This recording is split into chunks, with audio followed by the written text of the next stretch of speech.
Chris Graham joins me this week to discuss all-in-one brewing systems. This is BeerSmith Podcast number 224.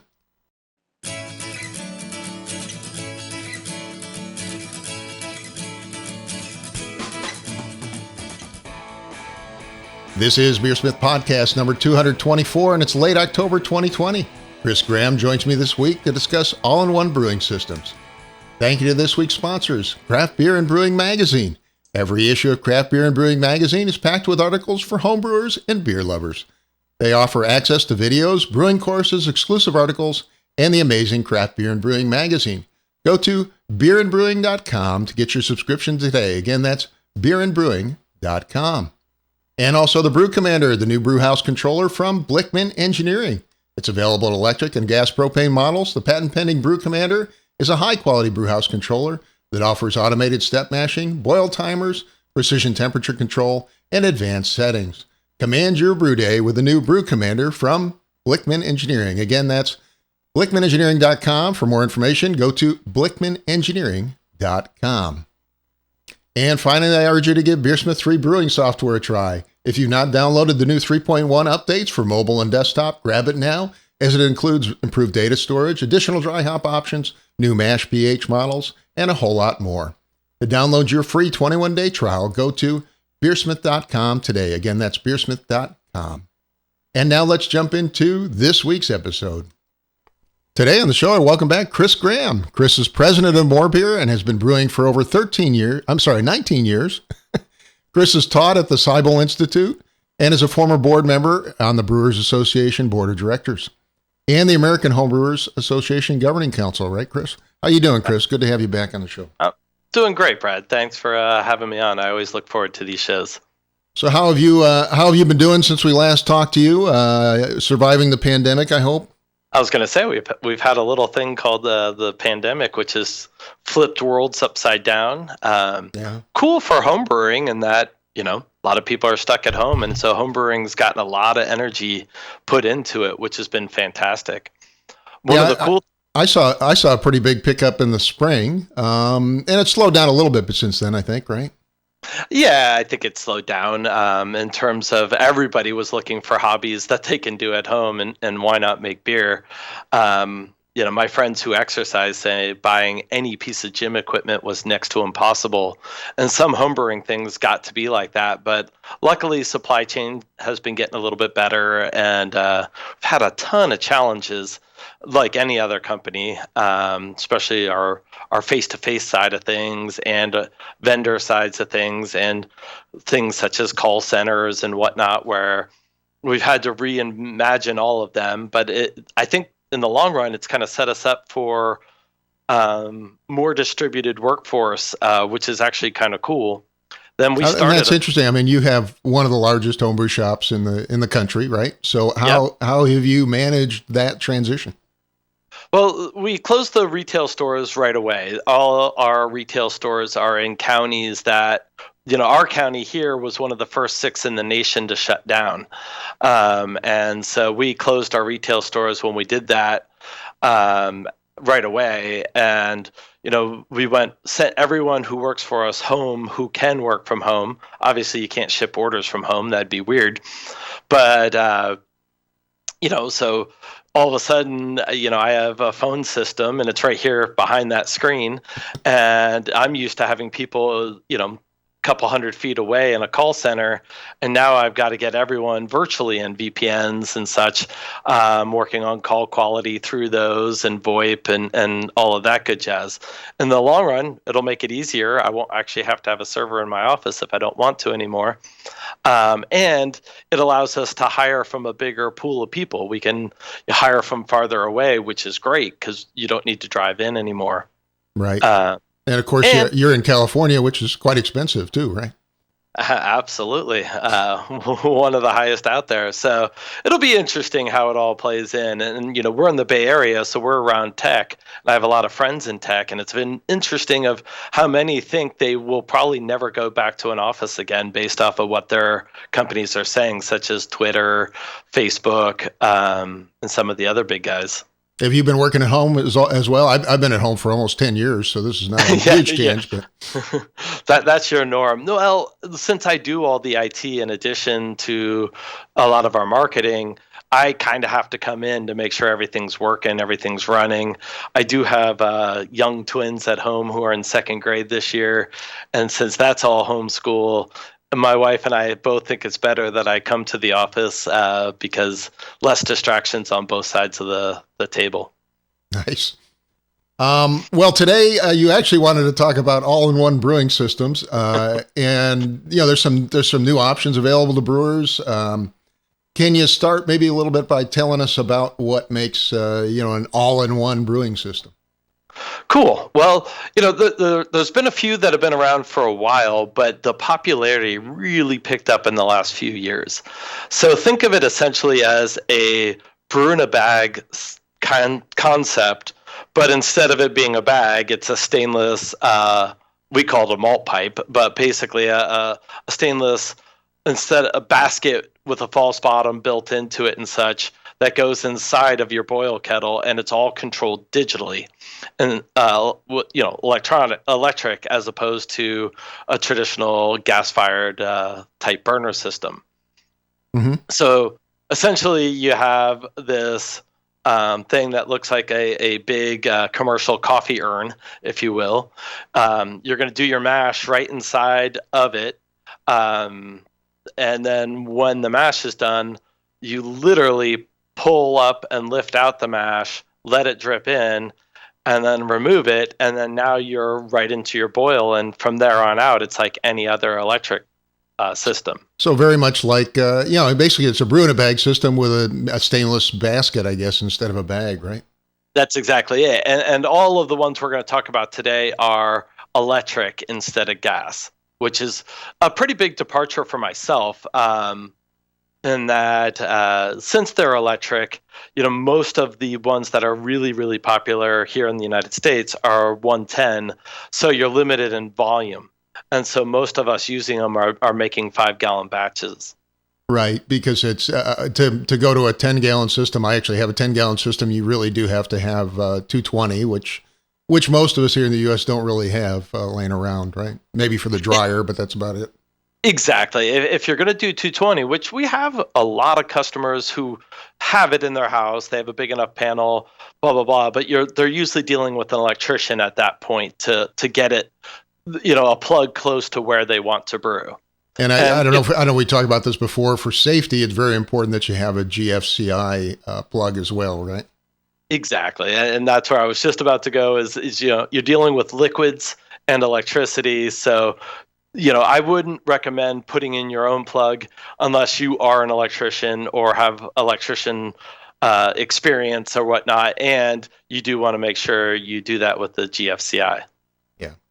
So even for the 5-gallon, it's really good if you have a GFCI. Now, most of us have that if you got a modern house, you have that in your kitchen or bathroom, typically if you're close to water, right? Exactly. And many of them have one built in as well. And so just for those who don't know, the GFCI plug's the one with a little test and reset button on it, so you can reset it, right?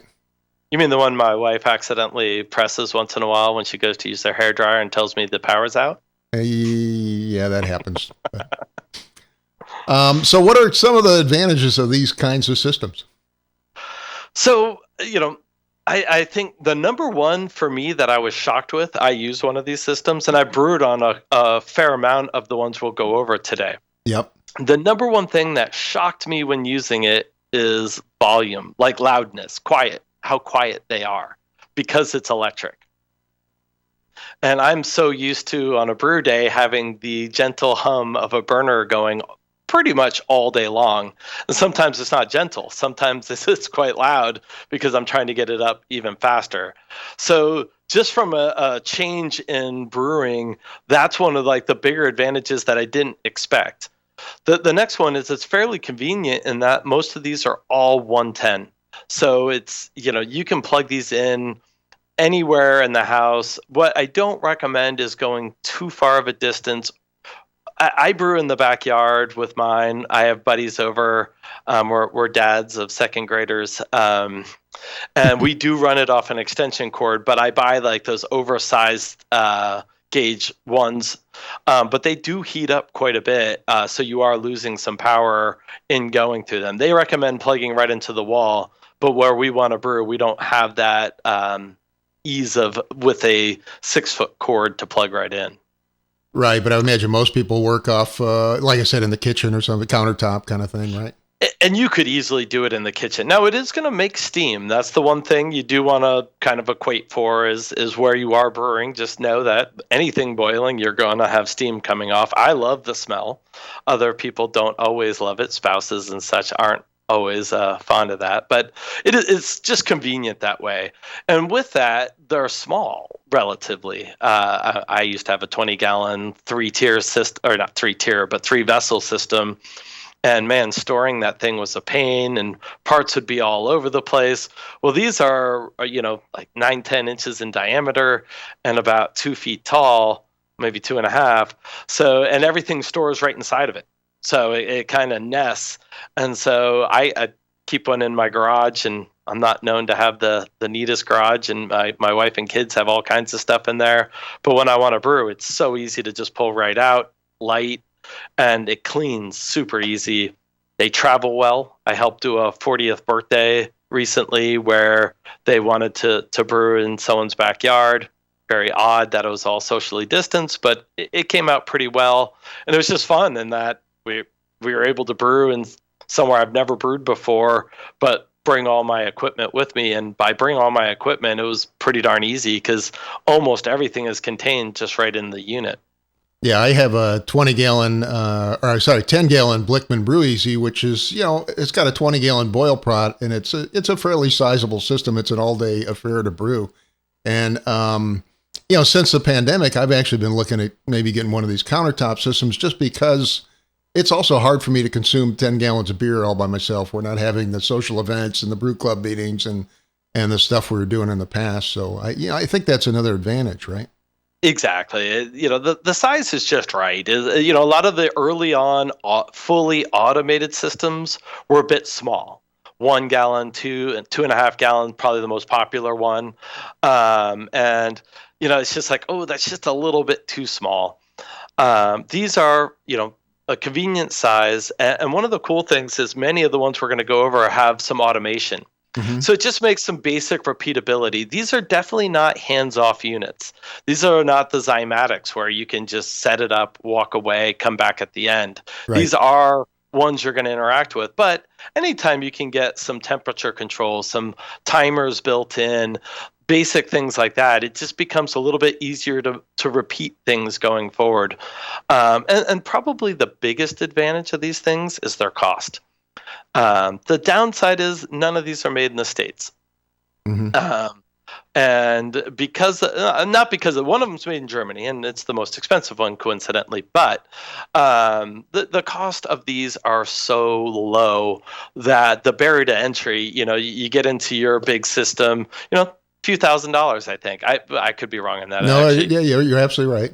Yeah, my big, 20-gallon or 10-gallon 3-tier systems, $6,000. It's, these are big things where now we're talking $350, $400, $500, up to, the ones we'll go up to are, up to like the nicest, fanciest one is $1,500. Mm-hmm. I lied. 2,000 is the fanciest one, or most expensive one we're going to cover today. Probably a larger system though too, right? It is. It's 220. It's the Grainfather. It's like almost 19 gallons. It's huge. Yeah, so that's big. Yeah. So those are go ahead. All their advantages. There's one disadvantage, like anything else.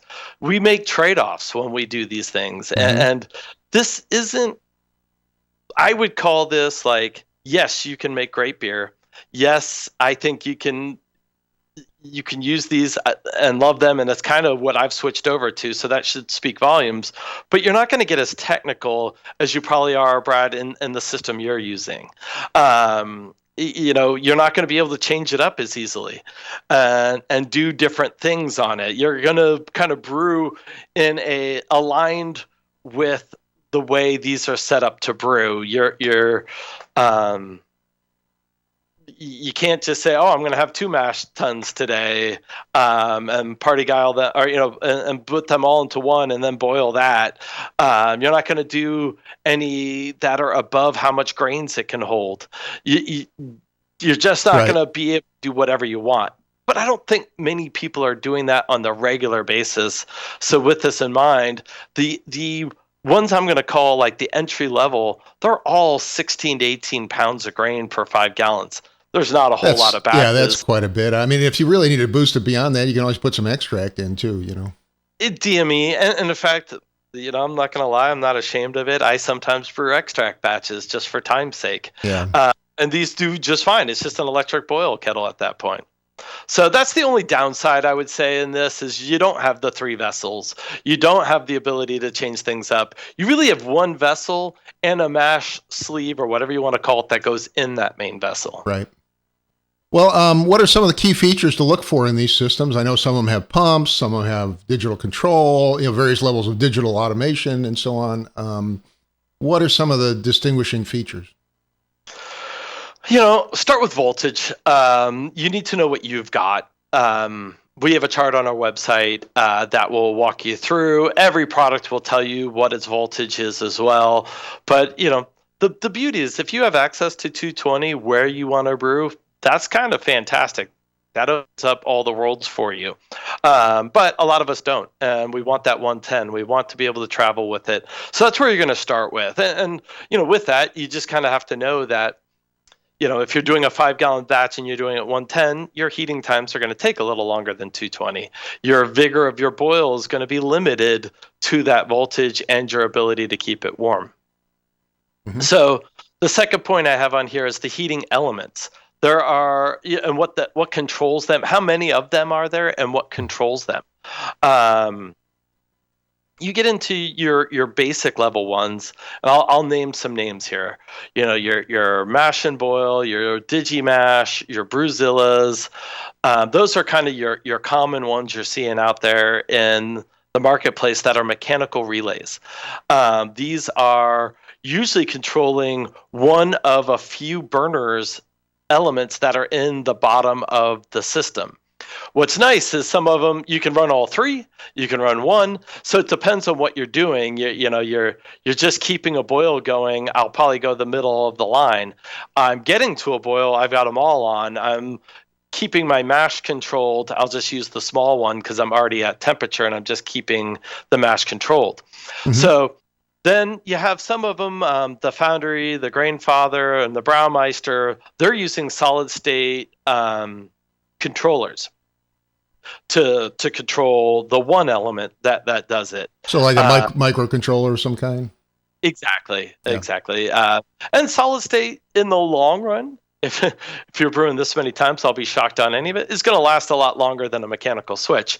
But we're talking, a few 100,000 batches. So yeah, we got a while. Actually, I should say cycles. So, you're still talking, tens of thousands of batches. And most of these are stainless steel, right? So, they'll last practically forever, right? They're all stainless steel. Yeah. So really easy. Physically, they will last forever. Some are thicker than others. Some are, I'll say a little more better built, but you pay those differences, and that's probably the heating element's the only thing that might fail eventually. But exactly, and most of them have parts that you can get. You can, new logic boards if those go out on you over time, new burners if you need to, pumps. Yeah. So that kind of brings me to the next thing, which is the controls. Mm-hmm. This is going to be your control central. Well, do you need it? That's question one I have. My first system I had on here, I still brew on periodically, and it had no controls really. It didn't have a pump. It just, the heater turned on and off. You set a temp, and it would literally just turn off at that temp, i.e. the mash. I used a traditional, Pyrex thing to recirculate it when it was done, and brewed great beer on it. But then people started introducing pumps, and that mm-hmm. really makes it convenient. Clarity, But then all of a sudden you can do step mashes because you have a pump, and now that's easier. And then controlling all of that in one swoop. So some have pumps, some don't. Some have pumps that you can add. Some are integrated into the base. Some are separated. So let's talk about the advantage of having a pump versus not, right? So pump right away. Step mash is probably number one. Clarity is probably number two. And then cooling is probably number three. And transferring to your fermenter. So those are the things you would commonly use your pump for.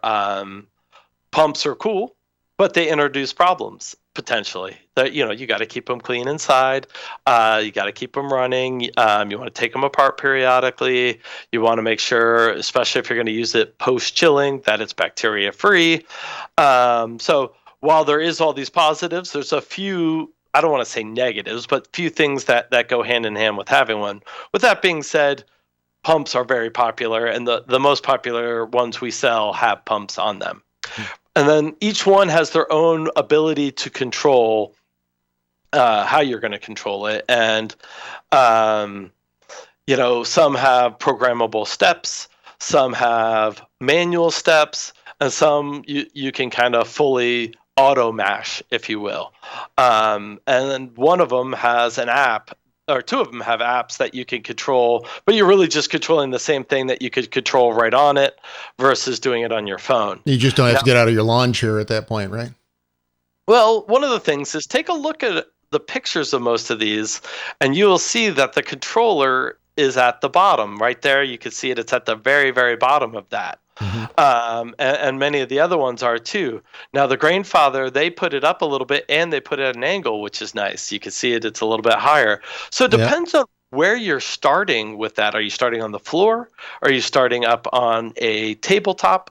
And one of the things to consider on your first batch is, remember, if you're 5 gallons or any size and you're not going to set up like a block and tackle system, you are going to literally have to pick up that mash basket that has grains and liquid in those grains and lift it up. And then usually a quarter turn will lock it and allow it to stay on top. But if that's already at your shoulder level, it's not so easy to lift that thing up above your head safely because it's hot. Well, we were talking about getting exercise equipment earlier, so this is, some good exercise, right? Exactly. And so I do it on the ground because I have a pump on my system now, but the other one I didn't have a pump. I would do it on the ground, and then I would lift the whole thing up for then transferring to my fermenter. But and it's 5 gallons. Mine are, at least currently. So 50 some odd pounds probably. Not bad, even if it's up to 60 or 70, they actually, most of them have nice handles on them too. So if you have a buddy, lifting them up to a table is really not that bad. But I forget to do metric because we have a lot of international listeners. So 5 gallons, about 19 liters, right? And 50 pounds is, 20 something kilos, I guess. Ah, you're good. I grew up in the American education system. Sorry. But yeah, that's what pumps and controls are getting you. So that's where a lot of people, they start the game of like, ooh, I can get into this for 350, but a lot of times they'll go up another 100 or so to gain a little more control. And then sometimes they go up to 2,000 because they want the different features and such. But as we're going down our list, we got our controllers with our pumps. Then we have chillers. Uh-huh. Most of them come with a very basic stainless steel coil that fits perfectly in the boil. It's interesting because these are mostly made overseas, that they don't always have tubing and fittings. So you kind of have to pay attention when you're ordering it. We have kits that usually we give you for free, depending on which model, that we will throw in the tubing and clamps and the garden hose fitting. But many are immersion chillers. Some don't have chillers because you could kind of choose your own. So some of them do have chillers built right in then, huh? They're not. They're drop-ins. They're okay.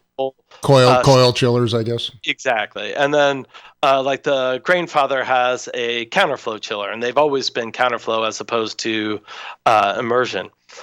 Benefits of both of them. That's not a discussion for this topic, but just remember that some don't have a chiller. most kind of do, and you just kind of want to pay attention to what you're getting, and that you might need some extra parts to be able to hook it to water. Mm-hmm. Next feature you want to look for is how is it insulated. There's two types of these. There's single-walled ones that oftentimes a neoprene jacket is sold separately. Sometimes it's bundled in. And then there are kinds that are double walled. So like the Foundry is a double wall. And like the Braumeister is it's really a single wall, but it actually has a jacket on there that you could run glycol through. Nice. And then most of the other ones are single walled. And the verdict's still out on that of, quote, what's better. When I first heard John was, doing the Foundry with a vacuum double-walled system, I thought of my coffee cups and my Yeti drinks and such, and you're like, oh, gotta have that. Those are great. But then I was thinking, like, wait, what's the first thing I do after my boil's over with my neoprene jacket on my system? Because that's what I have now. So I take it off. Let that heat out. Don't hold that heat in. So it's kind of like when you're heating, yes, it's nice. You want to keep that heat in. But when you're cooling, I want to let that out. But from a construction standpoint, that double wall feels thick, feels nice, where the single wall, feels like a single wall. Probably really helps because we were mentioning some of the 110 systems are on the marginal edge in terms of power, right? Exactly. In fact, if you get a single walled system, please get the jacket. It's great. It's one, I will be honest, it keeps most of the mess off your thing, so cleanup's actually even easier. And two, you will need it for a good vigorous boil. Yeah. Unless you're going 220. Yeah. And it helps you get to heat faster. So then the next feature to look at is the grain basket design. And most of them have the same. The entry-level systems are the same. It's a solid, so you have the exterior vessel. Then you have an interior where it's a slightly smaller diameter, and it's usually solid stainless all the way down to the bottom, and then it's a perforated, integrated bottom. A lot of them used to make it where that was take-apartable, and that was a nightmare. Most of them are integrated in there now. The Foundry, Anvil Foundry did a nice job of, they actually micro-perfed up from there too a little bit. So you don't just get the bottom drain, you actually get some side drain too, which definitely would help if you're going to do a lot of adjunct brewing. Right. Because this tends to make for a bit of a smaller surface area. So if you are going to do adjunct brewing on most of them, any brew system, let's face it, you probably want to be adding rice hulls to the bottom to make sure you are preventing that, but a little bit more in one of these systems. But for the most part, they're all the same concept where you have a bottom screen. Most of them have a top screen and the grains in between, and you just have this almost capsule that you're putting in. If you have a pump system, usually they have a way on the top that the water comes in and is distributed a little bit so that when it's going through the little grain basket, it's getting well circulated and not channeling to where you're really not getting that exposure. Nice. So I assume you get halfway decent efficiency off these things then. Yes, especially with the pumps. I really, I didn't know at first when I was first using them how much strike water to use, and we'll talk a little bit about that. But these are things. Recently gave one to a friend, previous employee here who wants to get back into brewing, and he's got a Pico, he's got an old More Beer brew sculpture, so he's brewed on all kinds of things. So I sent him one of these, and he's been sending me questions, and I'm like, hey, there's no substitute to actually using it, because he wanted every answer completely answered before he went to use it. And I think the biggest one that's hard is how much absorption, how much what are you going to do? Are you going to go in with more start water and mash in a higher ratio of water to grain, or are you going to do the more traditional water to grain and add water? Yeah. Are you going to try to sparge, i.e. having another hot water vessel that you're pouring over it when it's sitting on top? And that's what I've been doing. Typically they run as a brew in a bag system, which means you generally put the water in up front, right? Exactly. Yeah. But some people still like to, even on those systems, they still like to rinse their bag, trying to maximize every sugar. We're brewers; we like to get everything out that we can. Yeah. But that's kind of it. Well, Then go ahead. I have Go one ahead. more feature to look at. Yeah. You're considering an all-in-one system, and that's if you're concerned about your water quality, and I'll just give you a nice big wink on that one, is many of them are distillation capable. Interesting.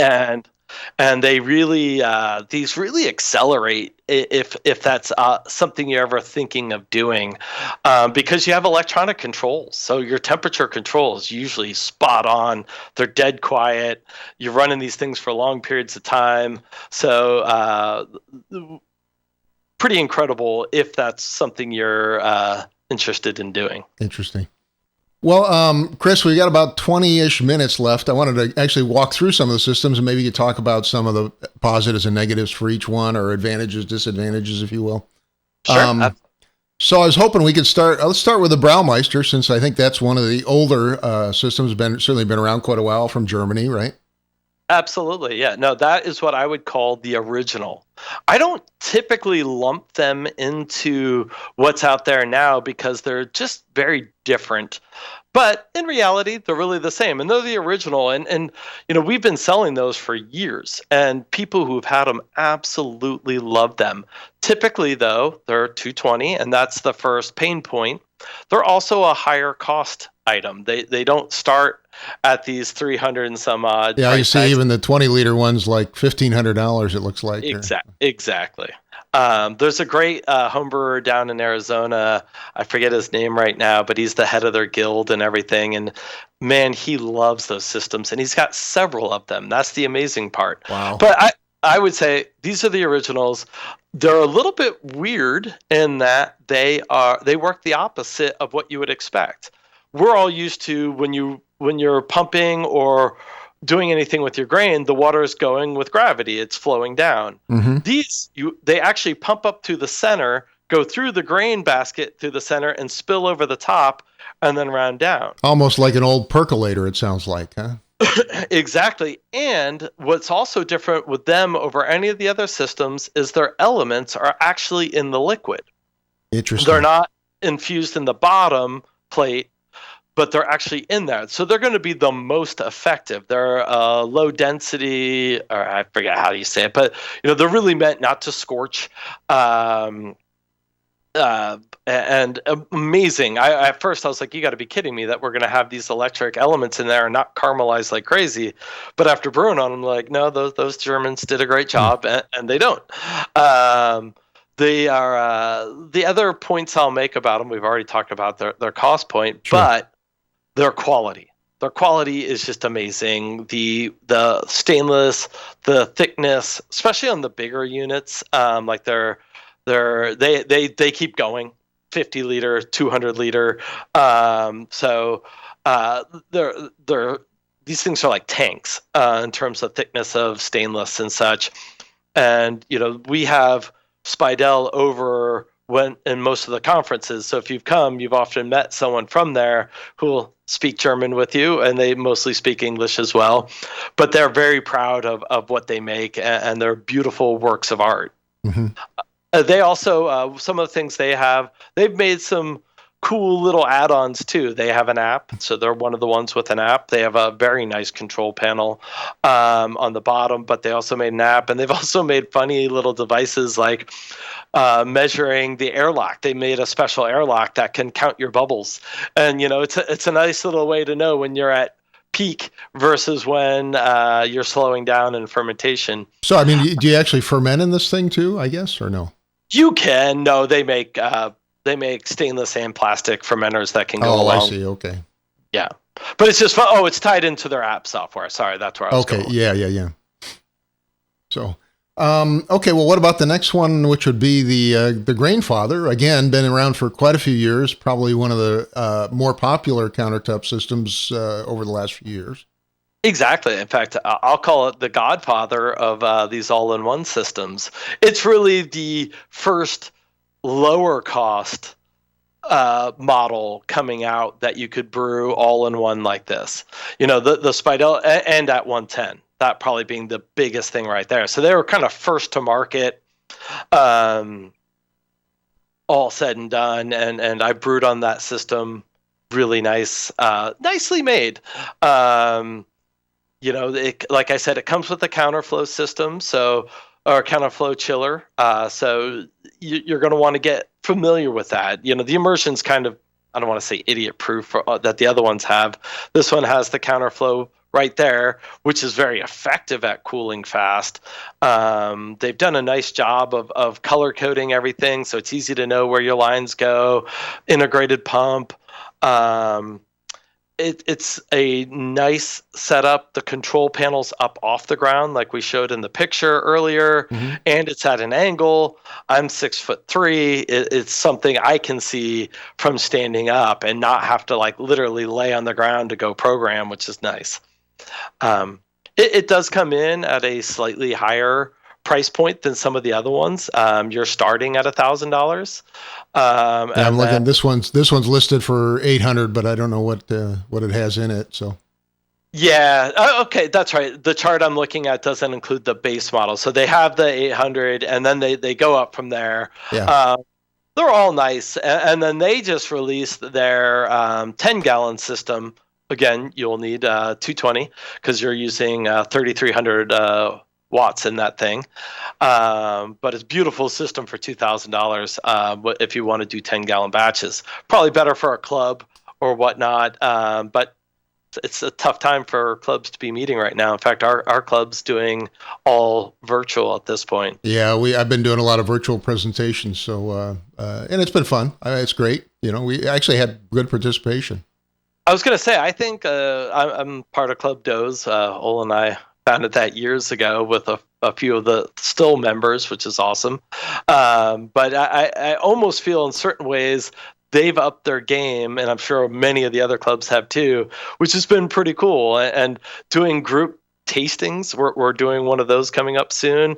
We have 3 members who won medals at the GABF, and so we're buying into their bottles and cans and going to do a tasting with them presenting each one, which is just a blast. Yeah. Well, let's go into the Bruzilla series. I think this is one of the ones that is in that lower cost price point, right? Exactly, and this one is for us one of the most interesting series. So we're going to talk about Digimash as well, but these are very similar units.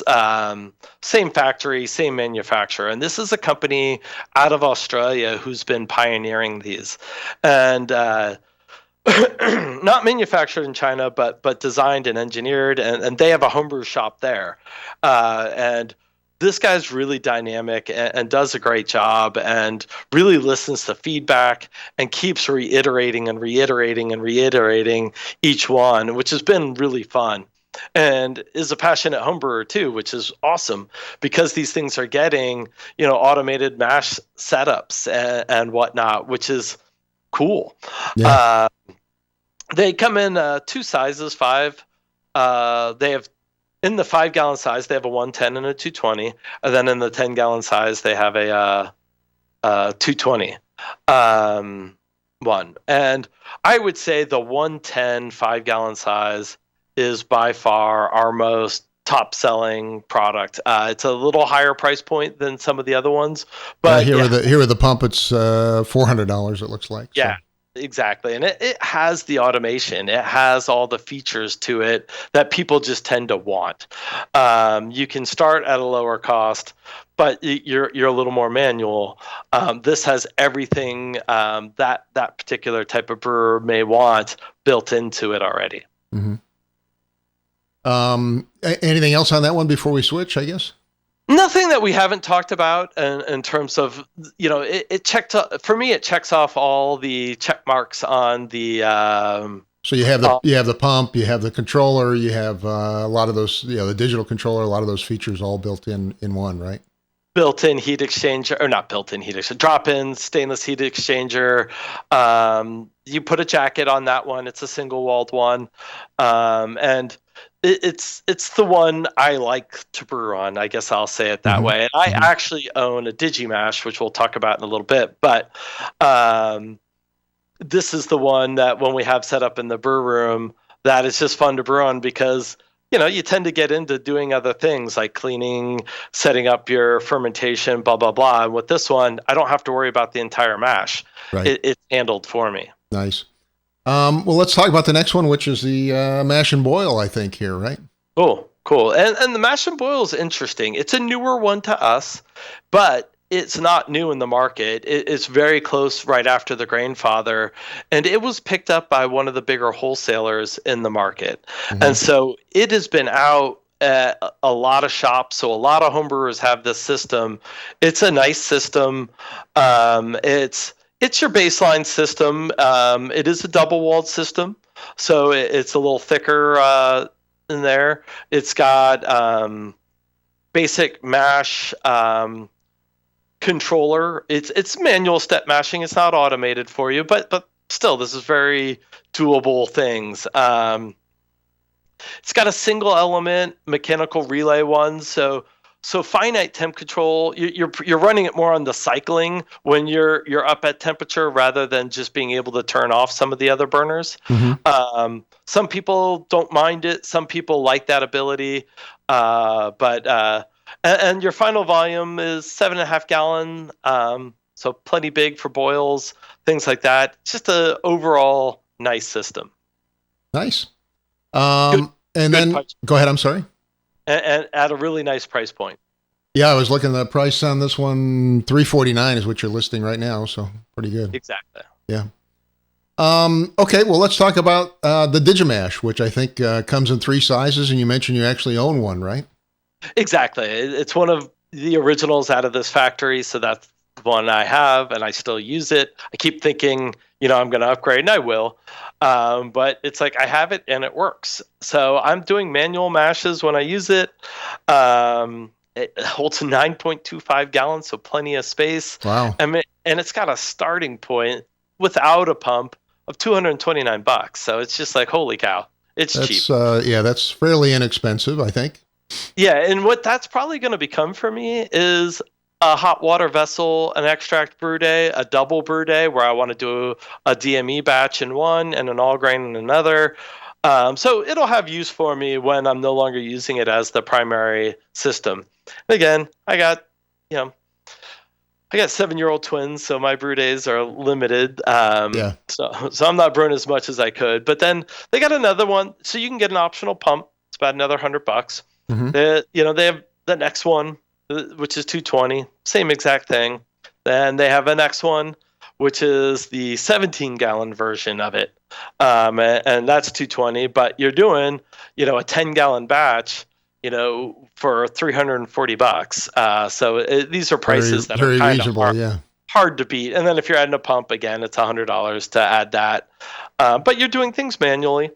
If you have it does not have all the automated control, not quite like some of the other ones we talked about. Not like the Bruzilla or if you get the Grainfather with the app or the Braumeister, those have more of automation, where the other ones have more of like you're going to help it step mash. Right.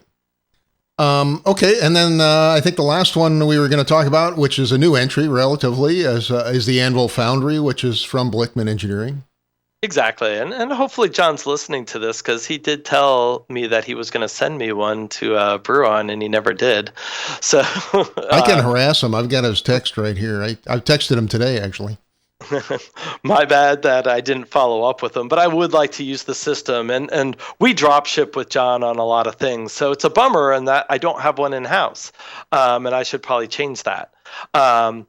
It is one with, like I said earlier, he's got solid state controllers, which are awfully nice. He's got 6-step programmable, no, not 6-step. Sorry. He's got manual step mashing, but I believe he has some integrated controls. I got to look up a little bit more that you can do on it.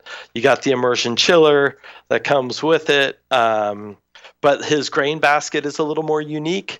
Not only the perfed bottom, but also perf around the sides up a certain distance. I forget exactly how far it goes up, but just little things like that are gonna be nice. Well, one of the nice things I found over the years with the Blickman systems is just the detail, attention to detail is something that he tends to do a very nice job. Now, his Anvil line is one of his lines that you're not getting the full Blickman experience, but you're getting a pretty darn good one.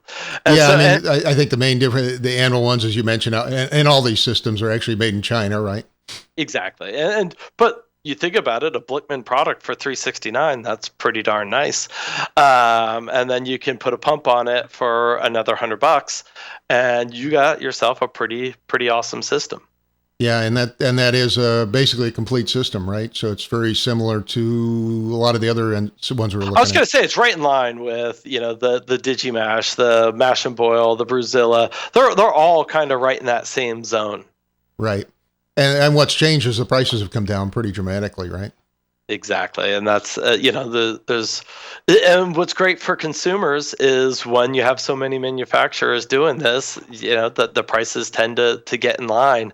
Now there are other brands out there. If you go on Alibaba, AliExpress, eBay, there are all kinds of brands I've never heard of. It's kind of like shopping on Amazon nowadays, that look just like any of these ones we're talking about today. My biggest concern with most of them is what are they backed by? And that's probably what you want to ask yourself is how much savings are you getting and what are they going to be backed up by? There's one thing to copy people. The nice thing about all of the systems we went over today is, yes, they're all a copy of something else in one form or another. Even though, it's like the Braumeister simplified big brew houses, the Grainfather simplified the Braumeister. These other ones, took what those guys had done and did this, but they're all trying to improve on themselves, which is pretty cool. And that, again, as consumers, we win. Yeah. Well, I have to ask, which one's the most popular at the moment? The Bruzilla. Bruzilla. It's by far, I think the guy who's making them, he puts out these videos, and we get a line of people waiting for us to get our shipments in. And when we start selling them pre-book, they sell almost instantly. And has this been a problem too? Getting them from they all come from China, so has it been difficult to get some of these systems? Some of them, yes, and some come from China directly to me. Some come to China to other distribution centers and then to either me or drop ship like I talked about. So it's a little bit, and whoever website you're on, look at the lead times, look at when you will be getting them because they should be on there. Are they in stock? Are they drop ship? Blickman's great. Don't get me wrong. When in stock, he's shipping fast. So he is a drop shipper, but quick. We stock Mash and Boil, Grainfathers, Digimash, and Bruzillas. Actually, Grainfathers, I think we drop ship. I have to look that up. I apologize. And we stock Braumeisters too. So, but by far the Bruzilla, especially when he came out with the automated mash, people just ate that up. And is that why that one's the most popular? I mean, obviously, the price point's very good. I think the price point, who's making it, and the auto, people just want that auto mash, and it's cool, it's repeatable. That is the nice part of it. But they're all. There's none of these that I'm going to say like, oh, be careful if you go buy that one. Yeah, they're all really nicely made. Well, Chris, wanted to get your closing thoughts on anybody looking to purchase one of these, sort of compact all-in-one brewing systems. Think of this as either your primary brew house, which has become for myself, or just a really cool auxiliary one. At some of these prices, that we're not talking huge investments. I know I'm not trying to downplay it. It's not, nothing, but really cool in that you could throw it in the back of your car, bring it to a friend's house, do a batch. As long as they have power, you're good. Really fun to brew on, dead quiet. And easy to clean, easy to set up, and pretty simplified brewing. And like I said earlier, I'll probably reuse what I have to serve as different things. I also do a lot of sous vide cooking, and I didn't even mention that, but these also make pretty cool, especially if you get one with the pump. If you want to do some bigger sous vides, these are great for that. Interesting. Well, Chris, again, I thank you for coming on the show. Appreciate you being here and giving us some good information on some of the new systems coming out. Hey, thanks for having me. Again, today on the show, my guest was Chris Graham. He's the president of More Beer, which is one of the largest homebrew shops in the United States. And Chris, again, thank you. Thank you.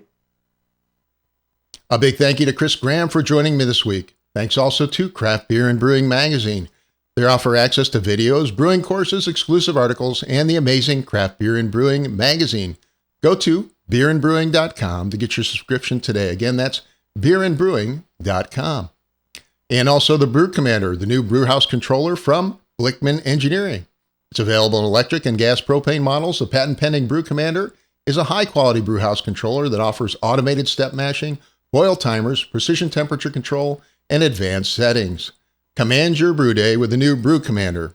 To order yours today, visit blickmanengineering.com for more information. Again, that's blickmanengineering.com.